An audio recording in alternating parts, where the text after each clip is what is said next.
안녕하세요 여러분. 화학 두 번째 시간으로 여러분들 인사드리겠습니다. 여러분 우리 첫 시간에 어떤 걸 배웠냐면 우리가 화학이 우리 인류에게 어떤 영향을 주었는지 이런 것들에 대해서 얘기를 했었고요. 이번 주에는 이번 시간에는 어떤 얘기를 할 거냐면 탄소화합물에 대해서 주로 얘기해 보도록 하겠습니다. 사실 탄소화합물이라는 것 자체가 대학에 가면 탄소화합물이라는 그 녀석을 아예 하나의 책으로 따로 배울 정도로 엄청나게 방대한 양을 차지를 하거든요. 그런데 여기서는 탄소화합물이 어떤 것인지 간단하게 좀 보는 시간을 가져보도록 할게요. 자, 탄소화합물, 제가 그 1학년 과학할 때도 그랬지만 기본적으로 그 용어 안에 상당히 많은 내용이 들어있다라고 얘기를 했습니다. 여기서도 탄소화합물, 말 그대로 뭐냐면 탄소라는 원소를 기반으로 만들어진 화합물이라는 뜻이에요. 그럼 화합물이라는 건 뭐냐? 우리가 화합물이라는 건 뭐냐면 어떤 그 한 가지 종류의 원소가 아니라 두 가지 종류 이상의 원소가 모여서 만들어진 걸 화합물이라고 하죠. 예를 들어 산소는 O2, 산소라는 원소 한 가지로 되어 있네? 이런 애들은 원소라고 불러요. 수소도 H2, 수소라는 원소 한 가지로 되어 있네? 원소라고 불러요. 그런데 물, H2O, 걔는 수소라는 원소랑 산소라는 원소 두 가지의 원소로 되어 있네? 이런 녀석들을 화합물이라고 부르죠. 그러니까 탄소를 기본으로 하는 화합물이 돼 탄소 말고 다른 녀석들도 들어가겠죠. 그래서 보시면 이렇게 정의를 합니다. 탄소를 기본 골격으로 해요. 일단 탄소가 기본적으로 들어가고 거기에 수소, 산소, 질소, 황, 인 이런 것들이 공유결합하여 이루어진 물질이다 라고 되어 있습니다. 탄소를 기본 골격으로 하고 수소들이 되게 많이 붙어 있고 그 중에 산소, 질소, 황, 인들도 붙어 있고 뭐 이런 것들을 우리가 통칭 탄소화합물이라고 불러요. 이런 탄소화합물들의 예로는 어떤 것들이 있냐면 여러분이 잘 알고 있는 탄수화물, 단백질, 지방 이런 것들이 다 탄소화합물이고요. 우리 몸을 구성하고 있는 거의 대부분의 물질들이 탄소화합물이라고 보시면 돼요. 자, 그 다음 뭐 세제, 화장품, 플라스틱, 의류, 연료, 의약품 할 거 없이 그냥 우리 주변에서 발견되는 거의 모든 것들이 다 탄소화합물인 경우가 많습니다. 자, 그 얘기 무슨 얘기냐? 탄소화합물들은요 엄청나게 종류가 다양해요. 정말 우리 주변에 있는 이 다양한 물질들이 거의 대부분이 탄소화합물이라는 얘기는 탄소화합물의 아주 중요한 포인트 뭡니까? 다양성을 얘기하는 거죠. 정말 다양한 종류의 탄소화합물들이 다양한 방면에서 활용이 되고 있어요. 자, 그게 가능한 이유가 뭐냐면 바로 탄소를 기본 골격으로 하기 때문에 가능해요. 그래서 어떻다? 다양할 수 있어요. 그럼 탄소라는 녀석은 어떤 녀석이냐? 여러분 이미 알고 있죠? 탄소라는 녀석은 주기율표상에서 2주기에 있고 그리고 14족에 있는 원소죠. 혹시 여러분 주기율표 아직 안 외우셨나요? 외우셔야 돼요. 여러분 1학년 때는 제가 외우라고까지는 안 합니다. 물론 외우면 편하지만 외우라고까지는 안 해요. 그런데 여러분들 그 2학년 이제 화학을 배울 때는요.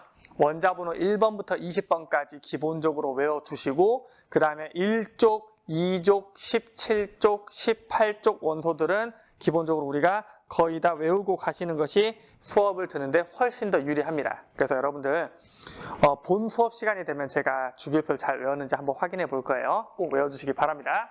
자, 탄소는요 어쨌든 그래서 두 번째 줄에 14족 원소예요.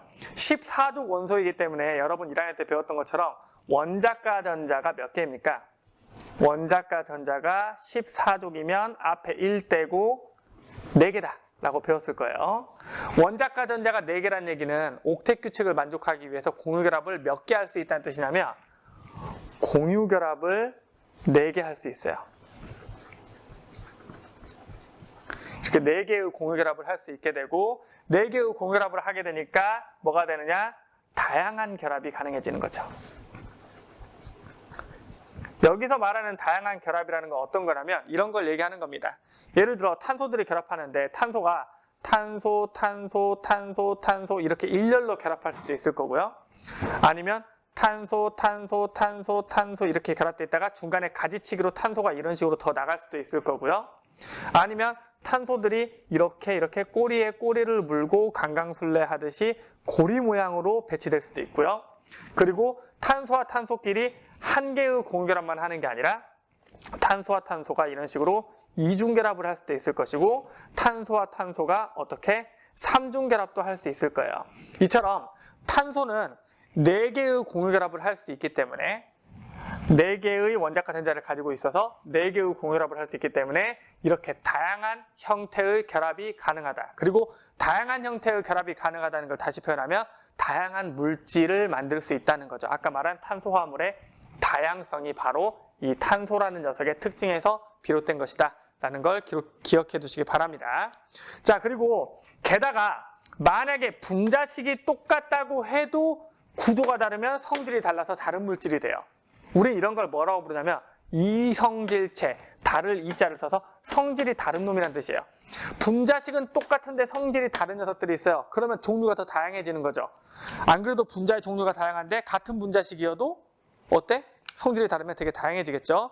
그 대표적인 예를 하나만 들어보자면 여러분 분자식이 C2H6O 그러니까 탄소 2개에 수소 6개에 산소 1개로 되어 있는 분자 2가지를 비교해 보도록 할게요. 이렇게 생긴 분자가 있습니다. 탄소, 탄소 이렇게 되어 있고 이렇게 수소가 붙어 있고 이렇게 수소가 붙어 있고 이렇게 OH 이렇게 붙어 있는 분자가 있고요. 이번에는 가운데로 산소가 가고 양옆으로 CH 3개 CH 3개 이렇게 되어 있는 분자가 있습니다. 얘도 C2H6O고요. 얘도 C2H6O예요. 분자식은 똑같은데 얘는 산소가 이쪽에 OH의 형태로 존재하게 되고 여기서는 산소가 정 가운데 위치하죠. 그러니까 어때요? 분자식은 같지만 구도가 다릅니다. 그래서 얘네들은요 완전히 다른 성질을 띠게 돼요.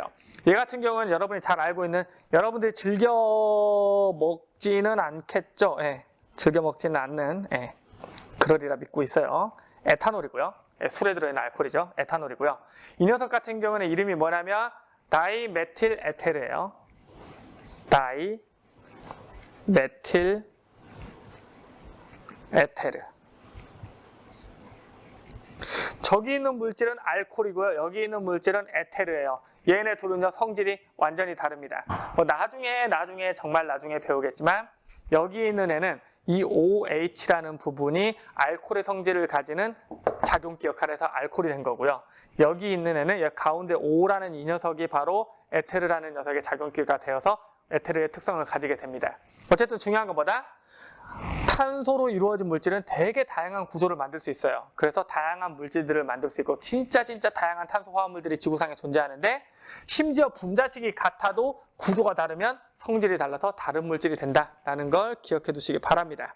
자, 여기까지 이렇게 해서 이성질체 하고요.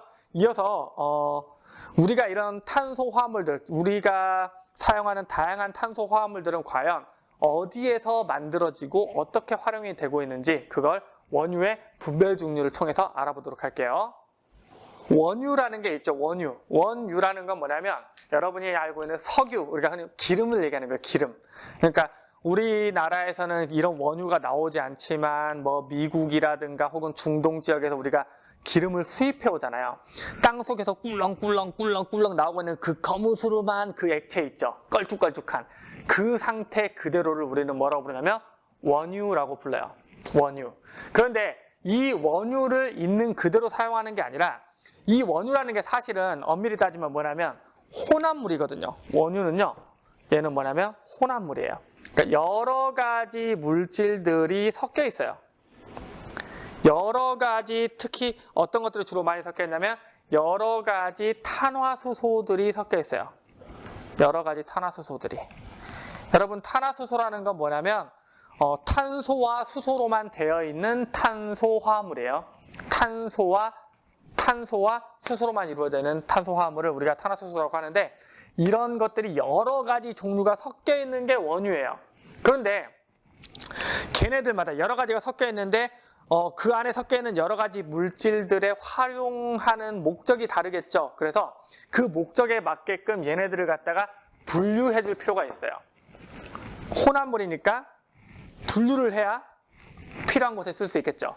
그때 쓰는 방법이 바로 뭐냐면 분별 증류라는 방법을 사용을 합니다. 이 분별 증류라는 건 물질의 어떤 특성을 이용하는 거냐면 물질의 끓는 점 차이를 이용을 합니다. 끓는 점 차이.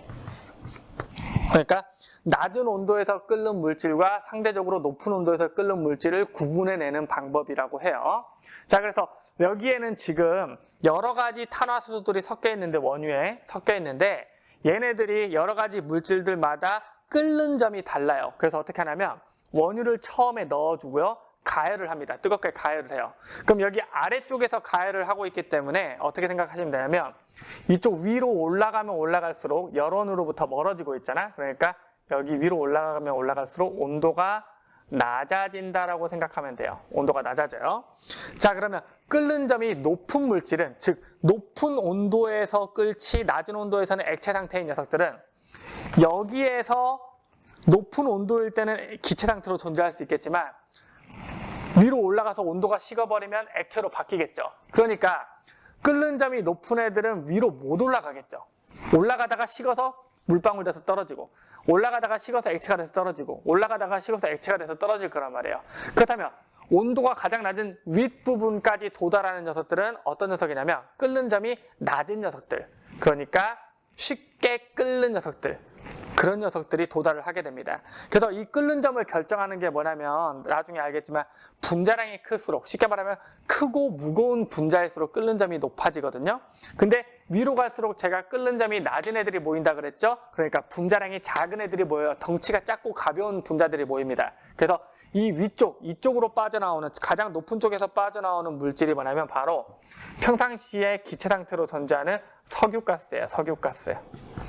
우리는 이 석유가스를 영어로 뭐라고 부르냐면 이제 LPG라고 부르죠. LPG. 이 석유가스를 액화시키면 LPG라고 부르죠.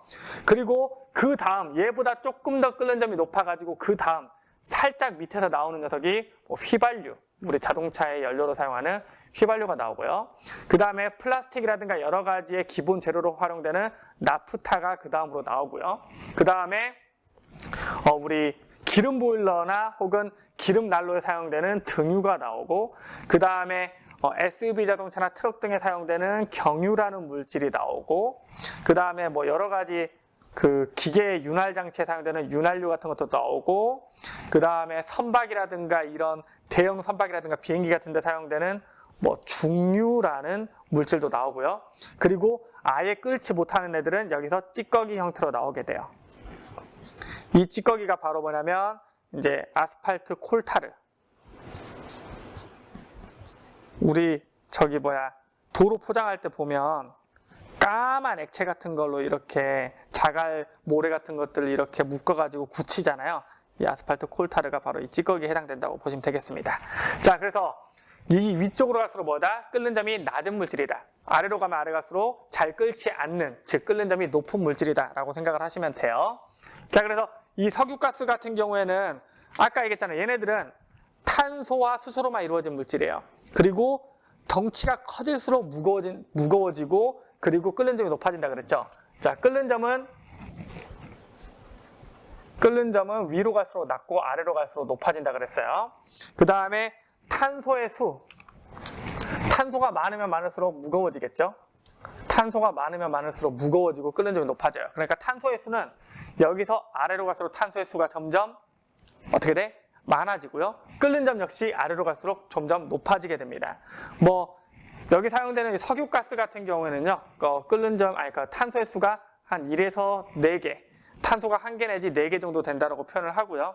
휘발유 같은 경우에는 뭐 8개 내지 10개, 나프타 뭐 5개에서 한 10개, 고만고만하죠. 그 다음에 등유 같은 경우에는 한 11개에서 15개. 이게 정확하게 뚝 완벽하게 순수한 물질이 추출되는 게 아니기 때문에 대략적인 범위로 이렇게 표현을 합니다. 그 다음에 경유 같은 경우에는 뭐 16개에서 한 20개쯤, 그리고 중유 같은 경우에는 한 21개에서 한 25개쯤, 뭐 찌꺼기 같은 경우에는 25개 이상, 이렇게 탄소의 개수가 많은 것들이 밑으로 갈수록 나오고요. 끓는 점 자체를 보면 여기 다시 한번 얘기하지만 얘네들은 순수한 물질이 아니라 그 비슷한 애들끼리 그냥 모여있는 정도이기 때문에 정확한 수치는 아니에요. 끓는 점이 한 20도 정도 되는 애들이 여기서 나오고요. 끓는 점이 한 20도에서 70도쯤 되는 애들이 여기서 나오고요. 그 다음에 70도에서 한 160도 되는 애들이 한 여기쯤에서 나오고요. 그 다음에 160도에서 250도쯤 되는 애들이 한 여기서 나오고요. 그리고 250도에서 300도씨쯤 되는 애들이 여기서 나오고, 그 다음에 300도씨에서 350도쯤 되는 애들이 여기서 나오고, 여기서는 한 370도 이상쯤 되는 애들이 나오고. 그러니까 중요한 건 선생님이 지금 이거 필기하면서 계속 선생님 노트 정리를 보고 있죠. 외울 필요 있다 없다. 이건 외울 필요는 없어요. 뭐냐면 분별 증류를 통해 원유에 있는 여러 가지 혼합물들을 특성에 따라 분류를 하게 되는데, 그 분류할 때 이 분별 증류 탑의 위쪽에서는 탄소수가 적고 끓는 점이 낮은 애들이 나오는 거고, 아래로 가면 아래로 갈수록 탄소수가 많고 끓는 점이 높은 애들이 나온다. 이 정도만 기억하시면 될 것 같아요. 이렇게 해가지고 이 물질들을 분류했잖아요. 그럼 아까도 얘기했다시피 이 석유가스는요, 말 그대로 가스로 사용하죠.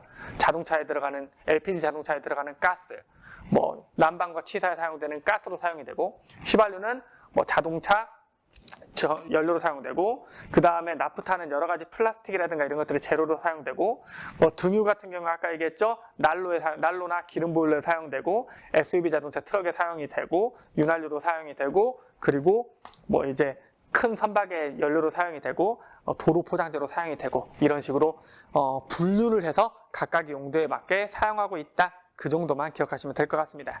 이게 이제 원유의 분별 증류고요. 자, 그 다음에 이제 생활 속의 여러 가지 탄소 화합물들 이어서 마지막으로 보도록 할게요.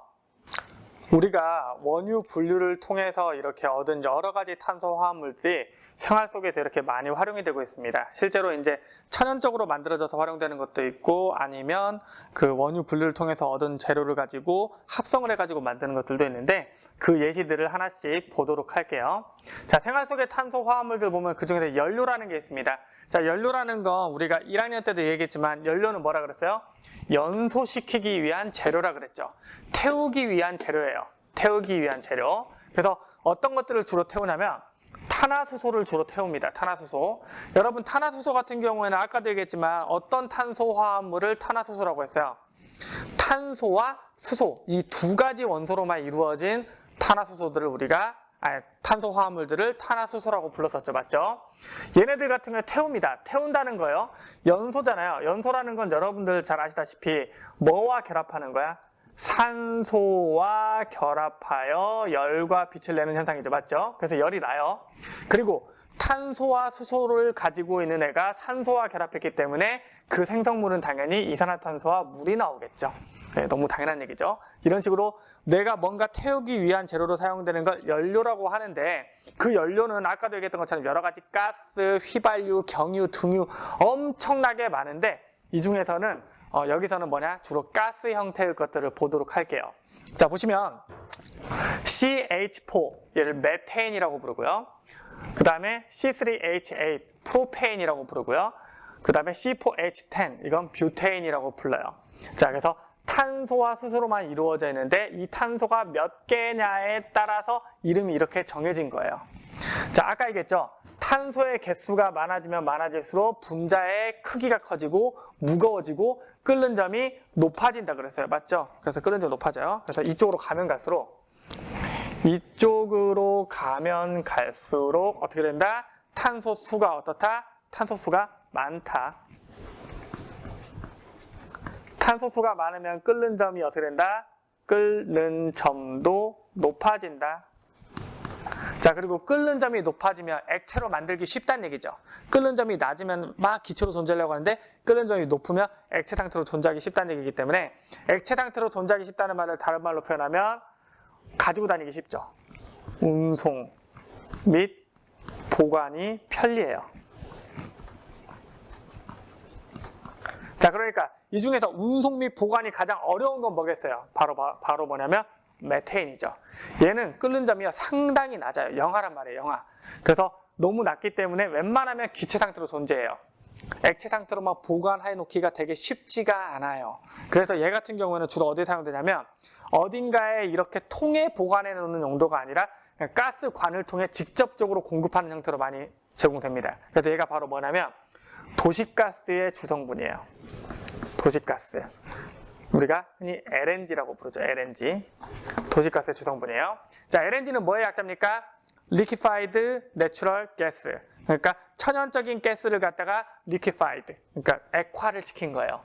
액화된 천연가스를 갖다가 이렇게 도시가스로 많이 활용을 해요. 대부분 양평읍 쪽에 사시는 분들은 대부분 어떻게 도시가스가 들어오시죠? 그게 그거고요. 그 다음에 여기는 이 프로페인과 뷰테인은 이 도시가스에 비하면 끓는 점이 상대적으로 높은 편이에요. 뷰테인 같은 경우는 끓는 점이 거의 0도쯤 되거든요. 가스치고는 상당히 높은 편이에요. 그러다 보니까 얘네들은 조금 더 쉽게 통에 담아 놓을 수가 있습니다. 통에 담아 놓을 수 있기 때문에 얘네들 같은 경우에는 뭔가 통에 담아서 쓰는 용도로 사용을 하죠. 우리가 흔히 말하는 무슨 가스? LPG 가스예요. LPG 가스. 이 LPG 가스는 석유를 분별 종류해서 얻어지거든요. 그래서 액화석유가스, Liquefied Petroleum Gas라고 이렇게 불러요. 그래서 여러분 이 프로페인을 옛날식으로 읽어보면 이게 뭐냐면 프로판이에요. 프로판. 프로판가스 들어봤죠? 뷰테인을 옛날 방식으로 읽어보면 부탄이에요. 부탄. 프로판가스, 부탄가스가 바로 우리가 알고 있는 이 LPG 가스에 해당이 됩니다. 얘네들은 어때요? 뭔가 작은 통에 넣어가지고 보관하기가 쉽다라는 장점을 가지고 있죠. 왜냐하면 끓는 점이 높기 때문에 그런 거예요. 그래서 이런 것들 어쨌든 중요한 건 공통적인 사용 용도는 뭡니까? 바로 태우는 거죠. 태워서 열을 얻는 거예요. 그거라는 거 알아두시길 바라고요. 자, 그다음에 알코올이라는 게 나옵니다. 자, 알코올 들어가기 전에 잠깐 짚고 넘어갈 게 있어요. 얘는 메테인이고 얘는 프로페인이고 얘는 뷰테인이에요. 얘네들의 이름을 결정하는 건 뭐냐면 바로 저 안에 탄소가 몇 개 들어있느냐가 저 녀석들의 이름을 결정합니다. 그래서 탄소의 개수에 따른 이름을 지을 때 탄소 개수가 1개냐, 2개냐, 3개냐, 4개냐, 5개냐, 6개냐, 7개냐, 8개냐, 9개냐, 10개냐에 따라서 얘네들의 이름이 정해지게 되는데 자세한 걸 하자면 너무 길어지고요. 얘네들은 다 이름이 애인으로 끝나는 애들이에요. 근데 무슨 애인이냐? 이 앞에 머리 글자로 들어가는 거 있죠? 그걸 탄소 개수가 결정을 해요. 탄소가 1개일 때는 우리가 메타 이런 접두어를 붙이고요. 탄소가 2개일 때는 에타라는 접두어를 붙이고 탄소가 3개일 때는 프로파라는 접두어를 붙이고 탄소가 4개일 때는 뮤타라는 접두어를 붙이고 5개일 때 여러분이 좋아하는 펜타라는 접두어를 붙이고 6개일 때 헥사라는 접두어, 7개일 때 헵타라는 접두어, 8개일 때 옥타라는 접두어, 9개일 때 노나라는 접두어, 10개일 때 네카라는 접두어를 붙입니다. 자, 그래서 보시면 얘는 탄소가 1개인 애인이야. 이 A는 지금 설명하자면 좀 복잡해요. 자, 탄소가 1개인 A이야. 그러니까 뭐라 불러? 메테인이라고 부르죠. 얘는 탄소가 3개인 N이네. 뭐라 불러? 프로페인이라고 부르고요. 얘는 탄소가 4개인 N이네. 뭐라 불러? 뷰테인이라고 이렇게 부르는 거예요. 그럼 탄소가 8개면 뭐라 부르면 될까? 옥테인. 탄소가 9개 뭐라 부르면 될까? 노네인. 이렇게 부르는 거예요. 그래서 이 명명법을 기억해 두시길 바라고요. 자, 이제 알코올로 넘어가 볼게요. 자, 알코올 같은 경우에는 기존에 있던 이 탄화수소에서 수소 원자를 쏙 빼고 거기에 하이드록시기 OH를 붙인 거예요. 하이드록시기. 참고로 이 하이드록시기가 뭐냐면 알코올의 성질을 가지는 작용기예요. 그러니까 얘가 붙으면 알코올의 성질을 가지게 돼요. 그래서 기존 수소 자리에서 지금 위에 있는 얘네 있죠? 얘네들한테서 기존 수소 자리에서 수소를 빼고 하이드록시기를 넣으면 우린 그걸 알코올이라고 부르고 특유의 냄새가 나고 얘네들도 마찬가지로 연료로 사용이 많이 되죠. 그래서 보시면 메탄올, 에탄올, 에틸렌글리콜, 글리세롤 등이 있습니다. 얘네들 구조를 한번 그려보도록 할게요.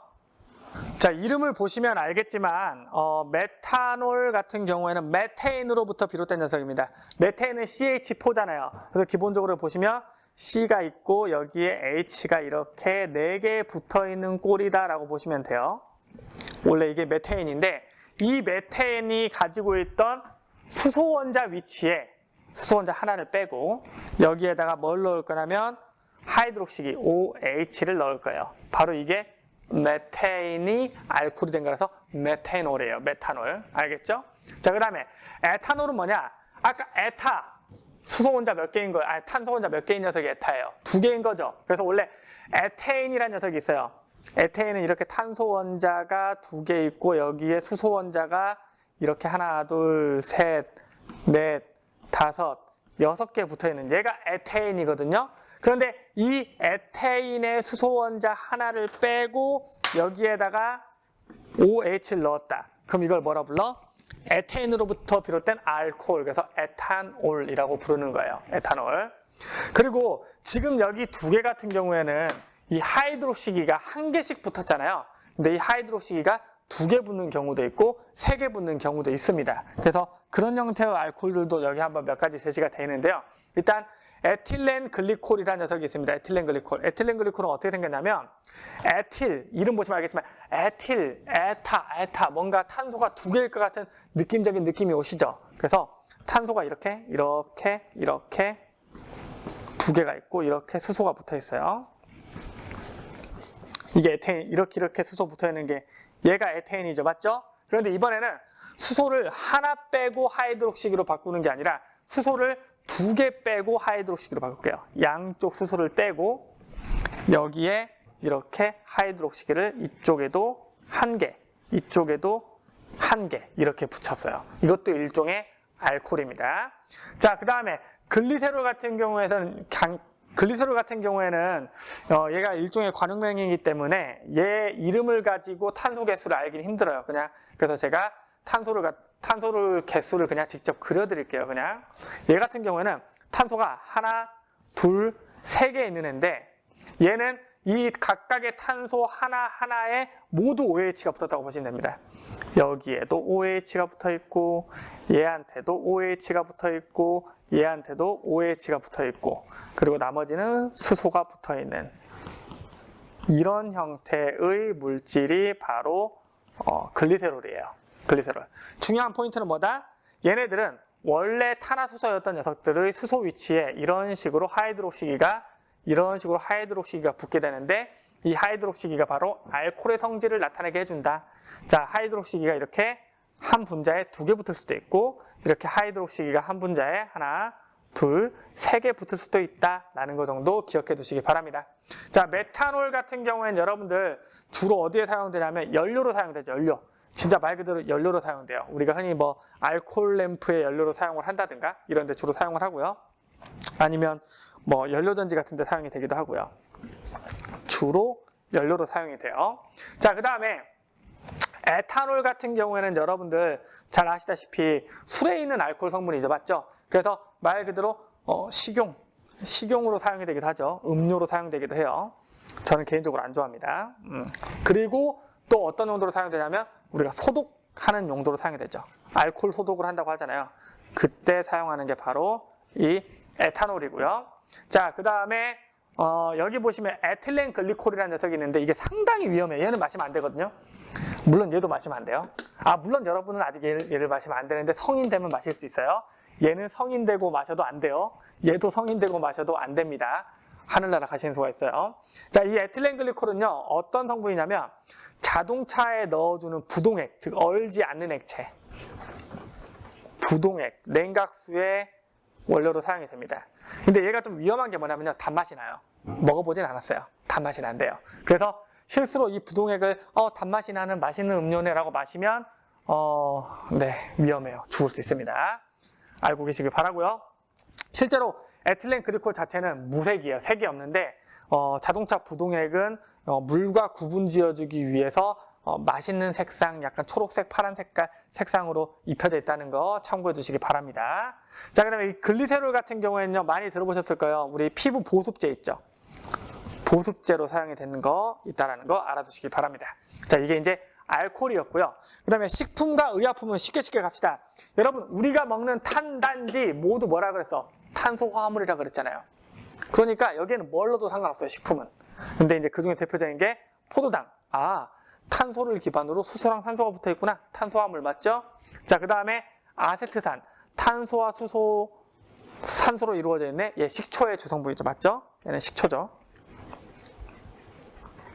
그 다음에 아스피린. 우리 두통 열 날 때 먹는 약이죠. 맞죠? 얘는 의약품이에요. 진통제, 해열 진통제. 근데 얘도 지금 분자식을 보시면 탄소, 수소, 산소로만 이루어져 있죠. 대표적인 탄소화합물입니다. 이 외에도 여러 가지 탄소화합물들이 식품과 의약품에 활용이 되고 있지만 이걸 일일이 언급할 수는 없기 때문에 패스하도록 하겠습니다. 자, 그리고 의류와 플라스틱이라고 되어 있는데 여러분들 의류라는 건 뭐냐면 합성 섬유를 얘기하는 거예요. 우리 옷에 보면 폴리에틸렌은 저기 플라스틱이고 뭐냐 그거 갑자기 기억이 안 나네. 또 이런 장면 또 편집해야 되나? 뭐였더라? 편집할 거예요. 폴리에스터. 네, 폴리에스터. 우리 그 옷에 보면 안쪽에 맨들맨들한 거 있죠? 그게 지난 시간에 폴리에틸렌이라고 한 것 같아. 미안해요. 폴리에스터 같은 애들이 합성섬유죠. 나일론, 스타킹을 만드는 나일론, 합성섬유예요. 그런 합성섬유가 의류에 활용이 되고 그 다음에 대부분의 플라스틱 이런 것들이 다 뭐냐면 탄소화합물입니다. 그럼 이걸 한번 보도록 할 텐데 일단 여기서 말하는 의류, 합성섬유나 플라스틱이나 얘네들은 우리가 지난 시간에 얘기했던 뭐냐면 고분자 화합물이에요. 고분자 화합물은 매우 덩치가 큰, 매우 무겁고 큰 화합물이고 단위체들이 모여서 한 덩어리가 된 게 고분자 화합물이라고 했었죠. 그때 이거 구분했던 거 기억하실 겁니다. 천연 고분자 물질과 합성 고분자 물질로 구분했던 거 기억하실 거예요. 그래서 예를 들면 우리 천연적으로 얻어내는 섬유 같은 거 있잖아요. 어떤 섬유를 천연적으로 얻어내지? 예를 들어 면이라든가 비단이라든가 이런 것들은 천연적으로 만들어진 고분자 화합물질을 우리가 섬유로 활용하는 사례라고 볼 수 있어요. 자, 그 다음에 합성 고분자 같은 경우에는 뭐냐? 크게 우리가 세 개로 나누게 되는데 합성 수지, 합성 섬유, 그리고 합성 고무 이렇게 나누게 됩니다. 합성 고무는 뭐냐면 우리 자동차 타이어라든가 신발 밑창 등에 사용되는 게 합성 고무고요. 합성 섬유는 아까도 얘기했지만 뭐다? 폴리에스터 같은 거. 폴리에스터, 그 다음에 나일론 이런 것들이 합성 섬유에 들어가고요. 그 다음에 합성 섬유와 합성 고무에 들어가지 않는 나머지 애들을 다 합성 수지라고 하는데 이 합성 수지가 대표적으로 뭐냐면 다 플라스틱이라고 보시면 돼요. 플라스틱. 비닐봉지도 플라스틱입니다. 여러분들 비닐봉지가 영어로 뭡니까? 플라스틱 백이라고 표현을 하잖아요. 맞죠? 기본적으로 플라스틱이에요. 자, 근데 이 플라스틱을 또 크게 우리가 두 가지로 나누는데 어떻게 나누냐면 보일라나 모르겠네. 열가소성 플라스틱과 열경화성 플라스틱으로 나눠요. 열가소성 플라스틱은 뭐냐면 이 플라스틱을 만들고 난 후에 다시 가열하면 다시 몽글몽글해지면서 다시 이렇게 모양을 바꿀 수 있는 애들을 열가소성 플라스틱이라고 하고요. 열경화성 플라스틱은 일단 한번 만들고 나면 열을 가해도 녹아서 이렇게 몰캉몰캉해지지 않는, 그러니까 다시 가공할 수 없는 애들을 열경화성 플라스틱이라고 합니다. 그래서 얘는 열에 의해서 다시 재가공을 할 수 있기 때문에 재활용하는 데 되게 좋아요. 가장 대표적인 게 우리 폴리에틸렌병이죠. 폴리에틸렌병. 그런데 얘 같은 경우에는 재활용하기가 상당히 어렵죠. 태워서 없애야 돼요, 그냥. 근데 얘는 또 단점이 뭐냐? 그 대신 열에 약해요. 조금만 열 받으면, 우리 생수병에다가 물 받으면 어떻게 돼요? 금방 쭈그러져서 형태가 변해버리죠. 그런 단점이 있고, 이 열 경화성 같은 경우는 조금 더 튼튼하고 열에 강하다는 특징이 있습니다.